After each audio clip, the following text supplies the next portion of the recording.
Hi, everyone. Sarah here. I'm excited to talk to you today about backwards design. The title of the session is What's the Point? Backwards Design for Better Learning. I'm going to share my screen with you, and we're going to get into this concept. Hopefully, this is information that you find useful and applicable in your teaching here at the college. I want to go ahead and go into my presentation mode. I'm using Canva today. If you haven't used Canva before, it's a really fun presentation platform. We have an account for teaching and learning because it helps us with a lot of the documents that we have to create. It's kind of a different feel than PowerPoint. So that's where you're seeing the presentation styling from today.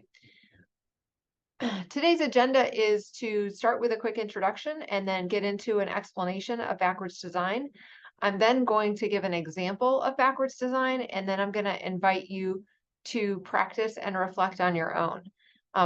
As a recording, if you're watching the recording of this session, I encourage you to reflect and practice this, and feel free to reach out to me if you'd like to have an individual consultation on redesigning part of your course with a backwards design approach.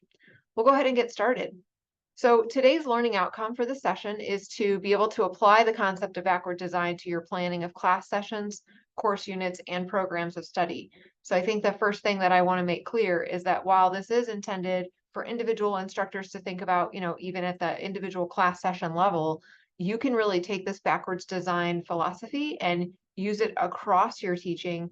Programs can use this, and whole departments can use this as they look at where their course fits in with the larger path of what their maybe their department or their program of study is doing. The rationale for backwards design, the rationale for today's introduction or for today's session is really to get us thinking about where we want to end up. Okay, starting with the destination is more likely to lead to a direct route, and the reality is that we rarely reach our destination by accident. Sometimes that happens, right? Sometimes we get to the place and we're like, oh, look where we are. This is exactly where we wanted to go. We just didn't know it. But a lot of the time we end up meandering along the way, and we may never actually reach the destination we had hoped for. So before I go into the definition of backwards design, I'm going to invite you for just a minute to think about for yourself what backward design might feel like in your everyday life. So feel free to take a moment and imagine. And if it's helpful for you to close your eyes while you do your imagining, go for it. Okay. I want you to imagine walking out of the door of your home, whatever that home looks like. Walk out the door of your home. I'd like for you to take a few steps. I'd like for you to take a few more steps. I'd like for you to take a few more steps. Okay, now we've taken a few steps, right? I want you to look around at where you are. Notice where you are. Okay, some of you may be standing by some bushes. Some of you may be standing in your driveway. Some of you may be standing in a forest. Okay. Now, reverse that back to the front door, back to the door of your home. And now I'd like for you to take some steps that take you directly to where you get your mail. If you live in a home, you're walking directly to a mailbox. If you live in an apartment, you might be having to go down some stairs to get to a general area where mail is delivered. Maybe you get your mail at the post office. If I tell you ahead of time that you're headed to get your mail, you have a set direction in mind. If, on the other hand, I just tell you to walk outside and take some steps, very few of you are going to walk directly to your mailbox. That's a very simple comparison or analogy that can help us understand the point of backwards design. If we want people to get to their mailboxes, we've got to tell them where they're going. So on a very simple level, that's what I'm going to be talking about more in depth today. So backwards design explained in less than 3 minutes. Resume our recording. We should hear sound. Can you give me a thumbs up when I hit play if you don't hear sound? And you're seeing my screen? Yes. Okay, because you joined after I shared, so I want to make sure. Okay, here we go. You getting audio? Yes. Teachers are designers. Like other design-oriented professionals, their users, or their students, determine the effectiveness of their design, and their designs are subject to limitations, such as budgets and laws. To be an effective designer, it's essential to use an intentional process. Approach problems as a novice, letting yourself learn and experiment. Collaborate with others. Step outside of your comfort zone. And be optimistic and imaginative, starting with what if instead of what's wrong.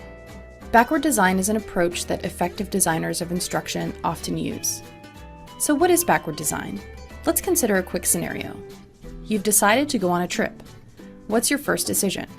You probably decide what your destination is, and then plan your route to get there.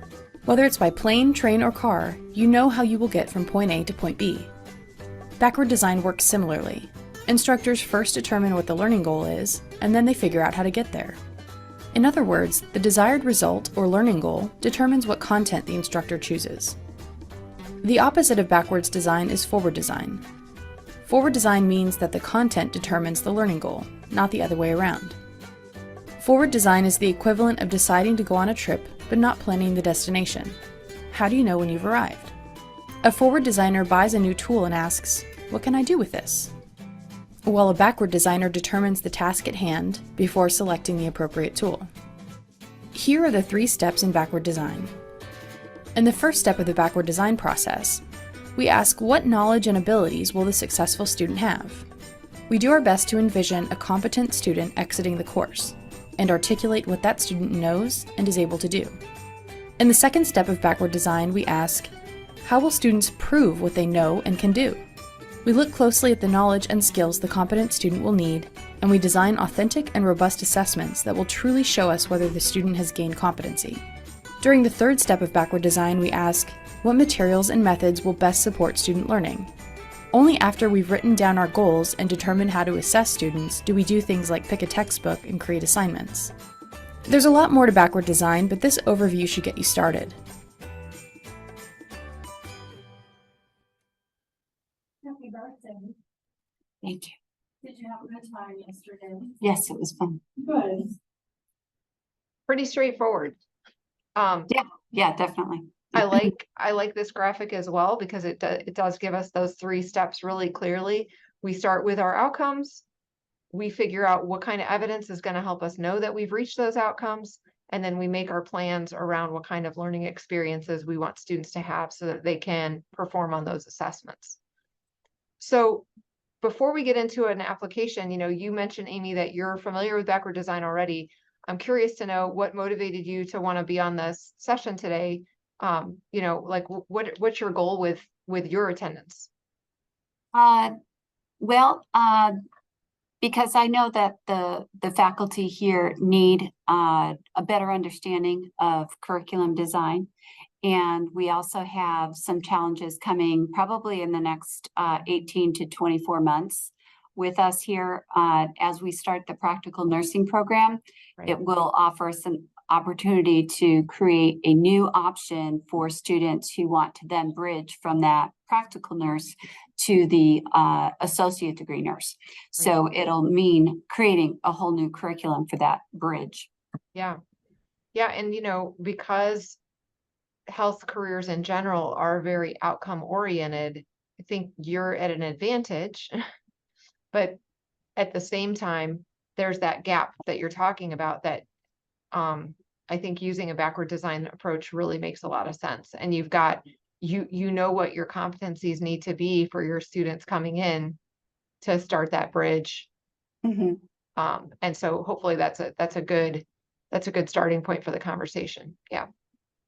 I find it, I started teaching before backwards design was a concept that people were talking about. I think that there's always been outcome-based teaching, of course, but so many folks start teaching by being handed a textbook or being handed some class materials, and the forward approach is like start at chapter 1. You don't really, Right. you don't even think about, in a content driven course, maybe more than a skills course, you don't even necessarily think about what's going to be on the test until it's time to come up with the test. And you have teachers who, scramble to write test questions, and you're like, if you had those test questions ahead of time, wouldn't that have been a neat way to teach the course? Right? Mhm. So, and if those test questions were aligned with what students are supposed to get out of the course, wouldn't that have been great? So I think a lot of us come into backwards design going, wow, why didn't I start teaching like this? And it does seem kind of obvious when it comes to us. So I have an example here that I'm excited to share with you. I was most recently teaching in a private alternative education setting where I taught a course for Western State Colorado University, and the course was called Introduction to Communication and Leadership. So I got to teach some really incredible content and really empower the students who were in the program, with skills and understanding of both communication and leadership. One of the student learning outcomes for that course you see here was writing about their understanding of interpersonal communication and how they applied those concepts directly in their relationship. So they were supposed to, at the end of the course, be able to say, here's all the stuff that's making my relationships work or not work, and here's how I'm seeing it show up, right? And so when I thought about if that's how they have to finish the course, well, I need to be checking in with them throughout the course and know that they're getting the concepts along the way. So what I built into the course were some formative assessments. They had to do these reflection essays. Now, we were in an alternative education placement, so students didn't actually have access to computers, which was great in some ways. It was also horrible because it's hard to read some people's handwriting, but they were Mhm. doing these handwritten reflection essays, and they were given the rubric ahead of time. They were given the instruction sheet ahead of time. And so they knew if I'm supposed to be able to demonstrate this skill at the end of the semester, these essays are going to help me get there. And so that was my assessment piece. And then in terms of my activities, I knew that in order to be able to get them to write about these things, they had to be discussing them in class. And so we had a lot of interaction where they were applying them directly during class discussion time. I would ask for examples and they would generate those like in pairs. We would read articles and those articles would have examples or, little anecdotes of how people were applying a concept, say nonverbal communication, or something like listening, right? And then we also did this thing that I really loved, and I think this actually was probably the most useful for students. Every week, I would have them recap their weekend. These students were living on campus together, so they were going out and doing adventures, and then they were coming to class during the normal academic week. So they come into class on Monday, and I'd say, okay, give me 10 things that happened over the weekend. Now let's connect them to the unit that we just studied. And so those connections really help them see the direct application of what we were learning in class to their everyday experiences. That's actually what fed their essays, right? So they would talk about it on Monday and they'd be like, oh, I'm going to write my essay about that. And so that class activity in particular gave them the foundation for then starting to apply in writing their understanding of the concept. And then if I had a student who was really struggling with the essay writing portion of the assessment, I would do some additional planning with them. So we would talk through making sure that they were really developing their ideas so they could demonstrate that they were applying the concept.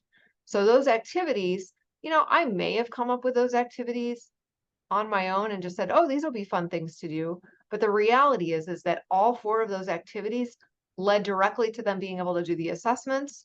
And then that assessment was a primer for them to be able to get moving in towards that final demonstration of their student learning outcomes. And they actually could use their essays that they wrote during the course to write their final project. So everything built towards the final project. I knew that that was good teaching. It made sense to me. What I think was most exciting was when students at the end of the course said things like, oh my gosh, everything we did in this course got me to the point where I could do this final. And that was, imagine that. Imagine Right? that. They didn't realize that that was the way I had set up the course. And, whether I said it or not doesn't matter. Mhm. It wasn't clear to the student, but it was clear to me and it made me confident in the approach that I took. Any comments about this example of backwards design? No, I think it's an excellent example, and I think it makes a lot of sense. And I think sometimes faculty probably spend too much time trying to create activities when it could be something as simple as what you just said. Recap what you did over the weekend, and now how can we apply that to what we're currently discussing in class or whatever chapter we're in. Right. It makes total sense. Yeah. I mean, I'm all about direct applicability to personal experience. Yes, real world event. Yep. The students have to feel it and live it in order for them to remember it.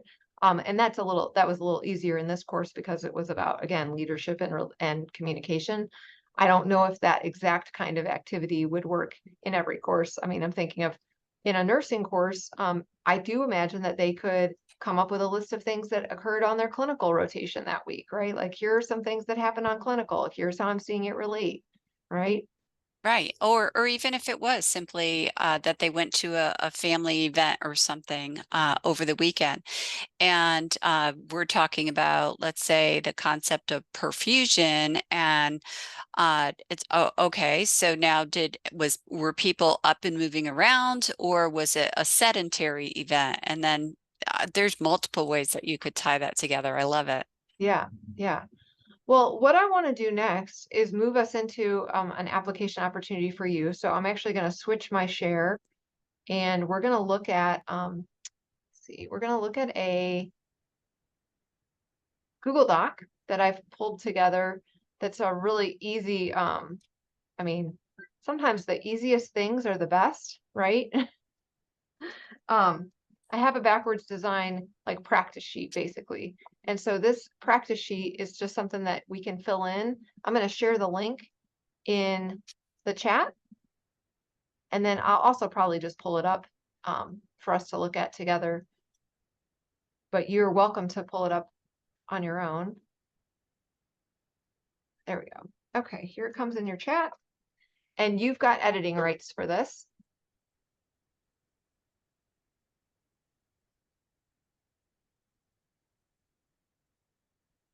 And so for the purposes of the recording, I think I am going to share my screen so that folks can see it that way too. Looks like you're in there as an anonymous normal. So this idea, right, of backwards design, I have to take just a moment. When I started teaching at the community college back in Illinois, I was at Illinois Central College. I attended a session on backwards design, and here I had been teaching for like 10, 11 years already in the K-12 system, but this was really my first time I'd ever heard that phrase. And when somebody said to me, well, what do you want students to do like next year because they took your course? I mean, that really hit me because I'm like, wow, that takes the picture out so broad, right? You really have to think about, because we sometimes get like stuck in the mire of the everyday activities and we forget the big takeaways. So I do want to prompt you to think about these two big questions that kind of start us off here. What do you want your students to be able to know or do 6 months later, right? And obviously you all are already thinking about that on the program level. And, at an individual course level, I imagine that your instructors would hope that they'd have 100% transfer of knowledge from 111 to 112, say, right? Right, right. That's not likely. We generally don't transfer that much knowledge, right? And so I think it does behoove us to ask, okay, are there any things that we really need to make sure they have? Because just because we say it and just because they read it doesn't mean that they really embody it and know it 6 months down the road. I think it is good to ask ourselves that question regularly and then figure out if that's a thing that we want them to have as eternal knowledge that they never forget ever. How do we repeat that? How do we reinforce that? How do we make sure that that gets measured regularly so they recognize the importance of it, right? The second question, when the finals are over and they walk away, some of that stuff that they just crammed into their brains is going to immediately be gone. But hopefully right after the course, they're going to have a few more bullet points under this question, right? Like there's some key competencies. I know how to do these things. I can do these things regularly. And then that last question, what do we want them to be able to do when they finish the unit? I think we ask that question a lot already, especially in your courses, because those are courses where the knowledge builds. Some of it's topical, but a lot of it is building on each other, right? Right. 90% of it is, yes. Yeah. So what I encourage folks to think about, for the purposes of like the quickest takeaway is probably this last question, right?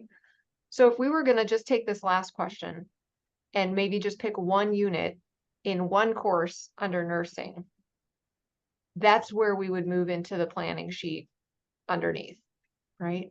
Mhm. So at the end of the unit, what should students be able to do?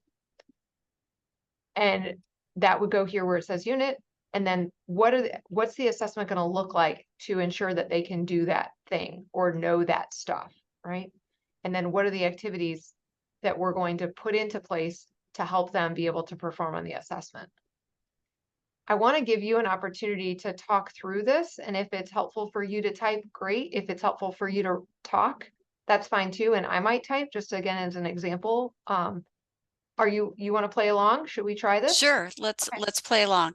Okay. And actually we could stick to the topic of leadership since it's, something that we're both Yeah. familiar with, Love it. and definitely something that we teach in towards the end of the program.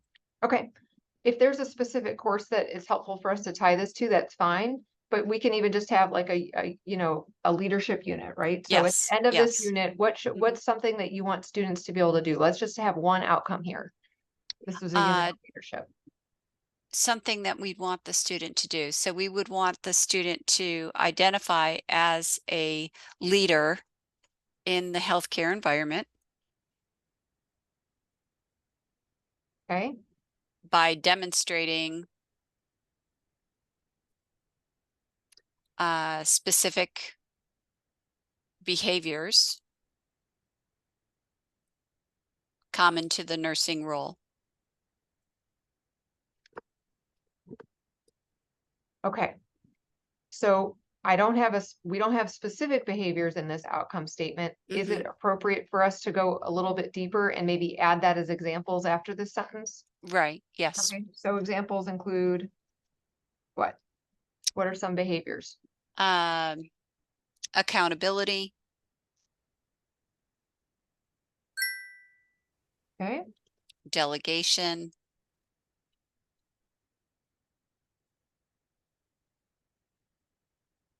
mm,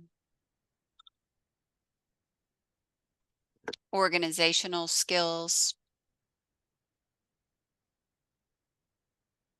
I would just stop with those three. Yeah, that's great.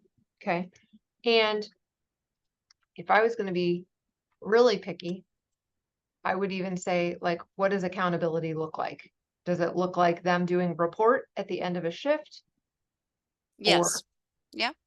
does delegation look like leading a care discussion or yeah, what Or, do these things look like? yep, delegating activities to members of the healthcare team. And especially like you said, towards the end of their program of study, that makes perfect sense. That wouldn't be appropriate in an entry level course, but by their second year, right? Yeah. Okay. And what about organization? Uh, Planning patient care activities. Yeah.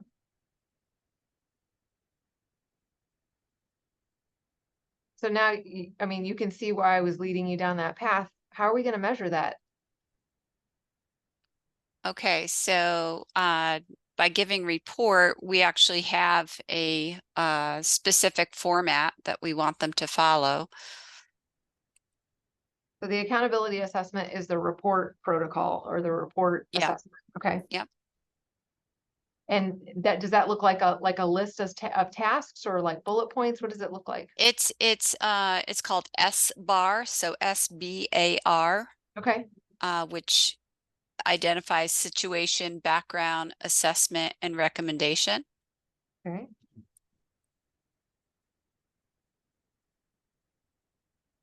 Great. And so we would be utilizing that particular assessment tool to make sure that they're demonstrating accountability for their patient, for their assigned patient during clinical. Is a clinical instructor doing this assessment? Yes. And how often does this happen? It could be once a week.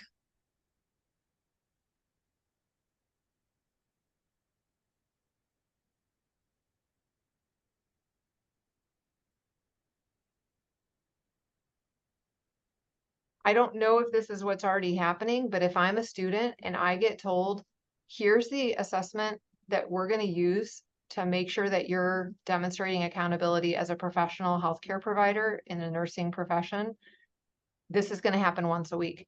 Wow, I instantly know this is what I need to be able to perform in this way, right? There's no guessing. That's Right. that's great. Let's keep talking. What about delegation? How do we assess for delegation? By assigning appropriate activities to members of the nursing team. Okay. And like, how would I measure that? Is that a clinical instructor just doing an observation? Are they looking for certain behaviors within that delegation? Is there like a protocol for delegation or? Not necessarily a protocol, but yes, it would be a observation as observed by the clinical instructor. Like for instance, a nurse assigning activities of daily living Mhm. to a nurse assistant. Mhm.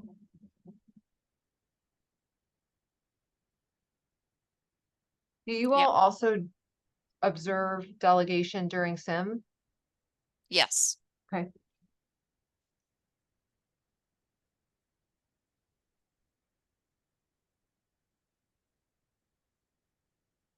So how often would you say that delegation is observed, intentionally observed?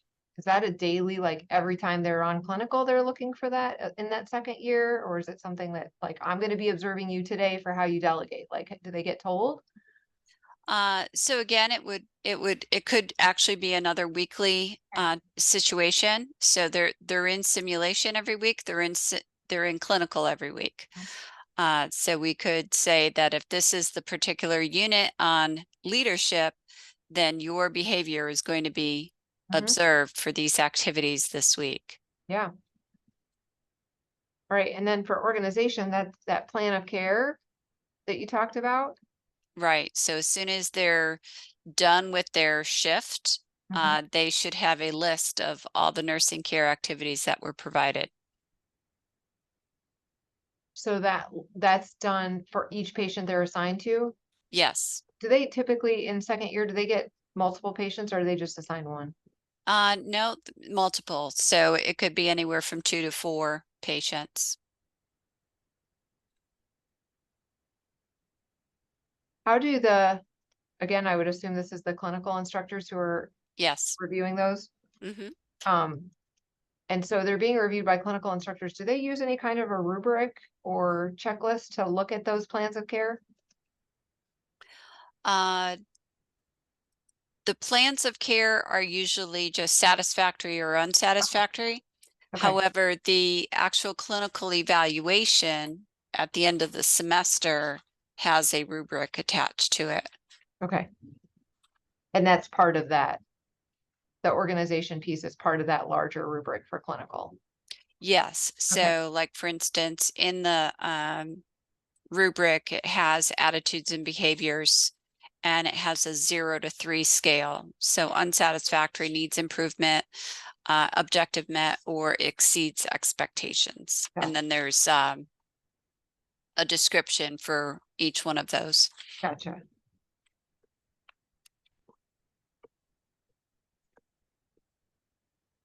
Students are given a lot of this, like, how much do they know about the ways that they're being assessed as they come into the courses? Uh, well, it's identified in the syllabus. Mhm. Now, of course, whether they actually read that. Yeah. So then it's going to be when they're having their discussions in regards to expectations for the course, for whether it's classroom, lab, or clinical activity. So at the beginning of the semester, they're told what these expectations are.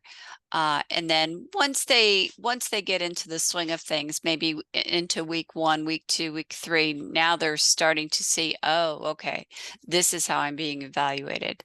Yeah.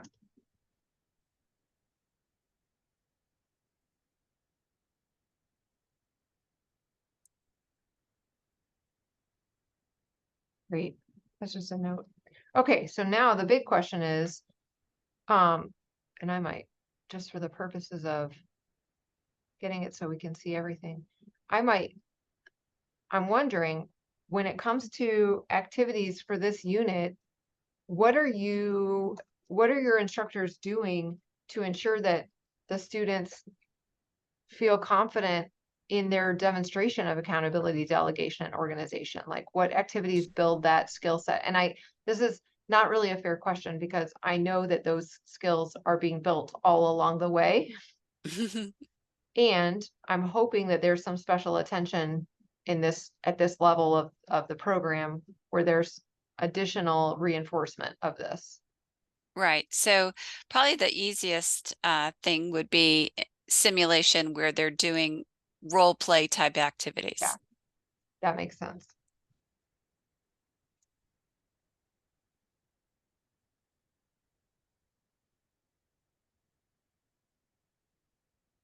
And are they receiving, like prior to this, are they receiving direct instruction around?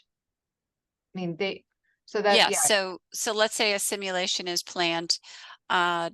They will be told that they're working in, let's say, groups of 3, and you'll be assigned a role for the simulation. So let's say one of them is assigned the role of primary care nurse, and then the other one is actually the CNA, and then someone else is, let's say, a family member or another member of the healthcare team.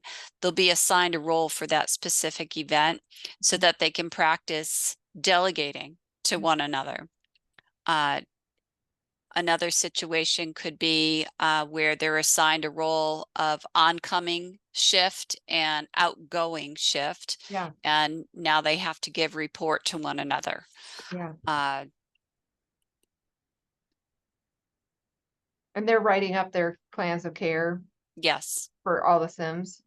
Yes. And they're actually given a series of questions for the patient care scenario for the simulation. So like right now we've been doing mother baby. Mhm. And so this coming Monday, it'll be the discharge instructions for a mom going home with the baby. Mhm. Yeah. And student will have to write out what those discharge instructions are going to look like and deliver them to one of us. And I actually play the role of the mom going home, and I'm, the non-compliant, not interested mother who was previously on drugs. And Yeah. yeah.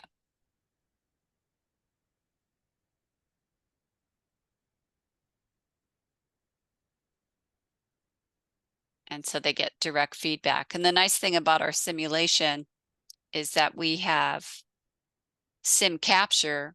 So the sim capture literally records them, audio and visual, and Yeah. then they go debrief, Right. and they can sit and review that and watch themselves and say, oh yeah, I probably should have said this instead of that.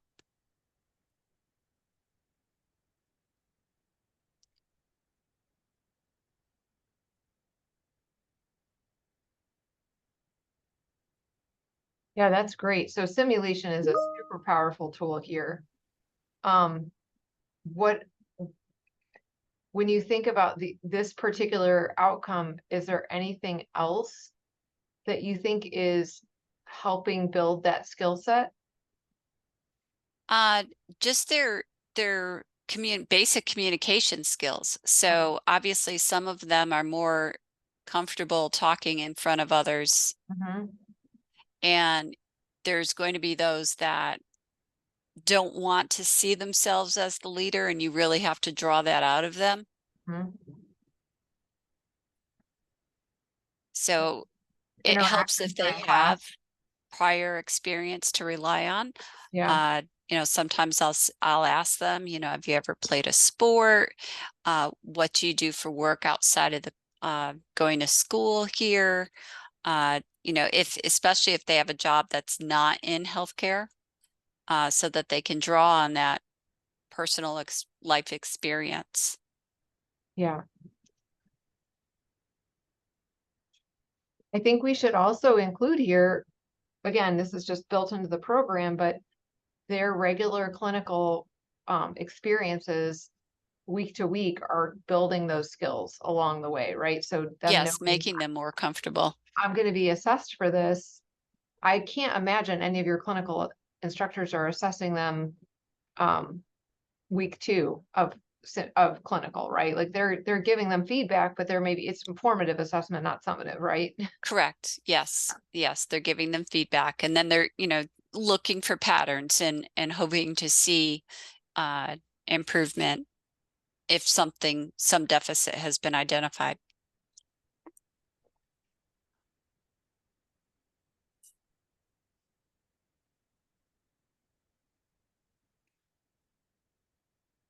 So just as a contrast to this, and you know, it's kind of silly. I don't know if you were ever if nursing was ever in the position that teaching was in a long time ago.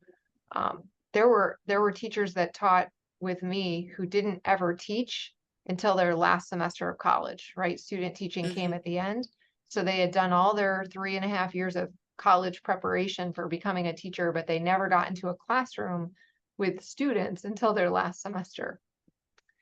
When it comes to the nursing program of study, we, you know, when did this happen where students started getting on a floor right away? Like, is that a tried and true model for nursing? Or did that come more recently? Uh, Actually, nursing was quite the opposite. Nursing Okay, started off as a hospital-based program, okay, uh, where patient care took place almost immediately. Uh, and you were shown how to do things, and then it was more like apprenticeship model. exactly, Yeah, yeah, you know, repetitive skills. yep, And then the theory came later. okay, So then it went from this diploma type program to something more formal as an associate degree, right, and in some cases the bachelor's degree. But the interesting part about the bachelor's student versus the associate degree student, you're both taking the same licensure exam at the end right, uh, to practice. It's just that now that bachelor's degree nurse has already had these advanced skills in possibly something like leadership, uh, in public health and global health, right, versus the associate degree student who is very focused on, you know, what's happening right here in my community and how am I going to serve in the healthcare profession. yeah, yeah. Well, But this, what you just described, though, yeah, is, you know, as far as what teachers did, that's very true of graduate nursing. oh, it So is. Okay, like for instance, most nurses who come into education on the academic side were a bedside nurse. They know yeah, nothing about teaching and right, creating curriculum. yeah, yeah. And that's where, you know, depending on, I mean, I think in nursing, because this demonstration and assessment is just inherent in your field. I think Yes. that backwards design makes a little bit more sense. But there are lots of other professional educators that work among us who maybe haven't had that same kind of experience. And so understanding like, well, we need to think about what they're going to have to do when they get out there, thinking about that first, and then building the instruction around it. I just think that, you know, it just makes a lot of sense. Um, Hmm. and you know, when I think about backwards design again, it's embarrassing to say that it wasn't something that I was educated on as an educator initially. But when I started using it, I realized that a lot of the times I was having students do things that didn't actually lead anywhere. They were doing it because it was fun, or they were doing it because that's the way we've always done it. But Hmm. what, you know, for me, one of the areas that you know, I'd done a lot of reading about it, and I then had been practicing, you know, practicing my teaching craft with students, seeing a direct transfer of skill from being able to fill out a grammar worksheet to becoming a better writer. It became clear to me again, not just through my reading, but through what the students were doing, that they could be really good at a grammar worksheet, but still not use commas correctly when they're actually writing an essay. And so figuring out, okay, if I want them to do it right when they're writing the essay, what is it that I need to build into the learning experience so they transfer that skill more easily? And is there anything I could get rid of here, right? Is there something I could be substituting in? So it's not necessarily that we're not having students do activities, but it's that maybe those activities aren't as effective. And so I think that's part of what backward design, reflecting on, using a backward design approach can really help us with too. When I look at It's more purposeful. Yes. Absolutely, absolutely. When I think about your students and I think about all the practice that they get before they're actually assessed for that particular outcome, there's no guessing, right? They've practiced and practiced and practiced. Now they still may not be proficient, but it's not because they didn't know what it was that they were going to be assessed for. They knew that that was the assessment. They just maybe hadn't reached that skill or competency yet, right? Right. So really, I mean, that's the concept. And I think that it makes it pretty easy for us to appreciate the value when we walk through that one example that you gave us. I want to just kind of throw this out there as you all are working, like you said, on developing this next program, the bridge between the two. If that's something that we can help with, let us know. We can have additional conversations. I certainly want to continue to be partners with your team to make sure that they feel supported in the work that you all are doing. I do have some reflection questions. We're kind of running up against time, but Okay. maybe let's pick a couple of these. So do you see a question that piques your interest? We've talked about a couple. Maybe the challenging one may be interesting. I don't know. Yes, the challenging one. Yeah. Why is it hard to apply? I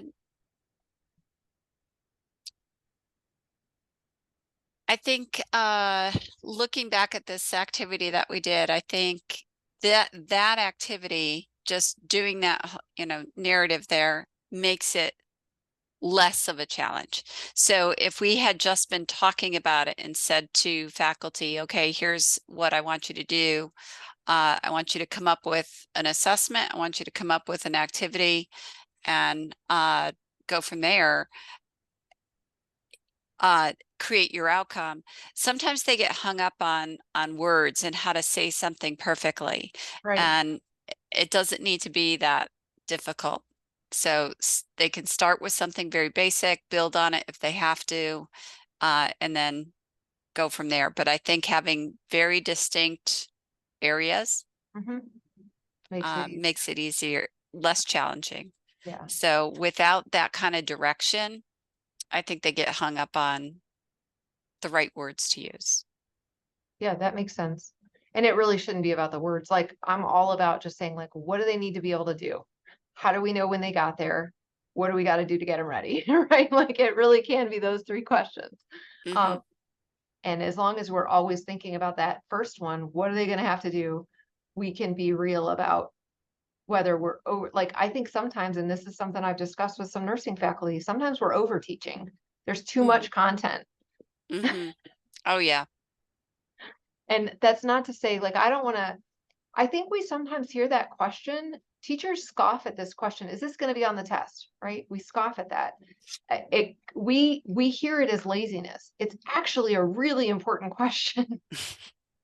And I'm glad that students continue to ask it, because what they're saying there is, I want to know how I'm going to be assessed so I know what to focus on.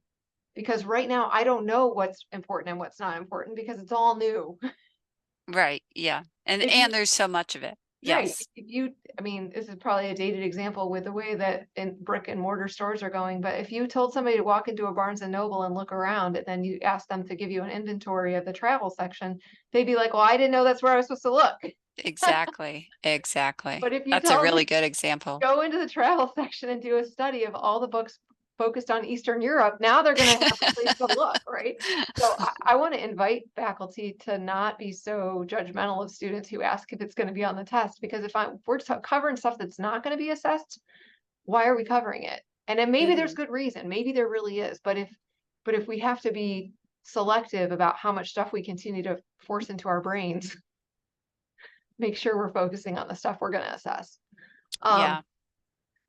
Yeah. So as we wrap up, I guess the other thing I'll wonder about in terms of your area, Amy, when you think about your instructors, what might be helpful for your faculty in terms of assistance and support? Well, getting them to have those group discussions and keeping them on task. Mhm. So like for instance, a faculty meeting, sometimes there'll be an awful lot of talk about a particular topic or something that, even if it's over the student policy handbook and how to change a policy or how to make it more clear. It's not about making it more wordy, it's about making it more direct so that your audience understands it and knows how to apply that particular policy. So sometimes the way they need assistance is to be heard, validated, and then say, okay, so it sounds like you're saying this, Right. and then get them to, you know, either write it out or keep track, or they need that kind of navigation. Sure, sure. And that makes sense. And I think that's probably true of a lot of us. It's hard to stay focused on this when there's so many things we need to discuss. So it might just be good to have a project taskmaster, Yes, a yes, corraler yes. of ideas, right? Yeah, yeah.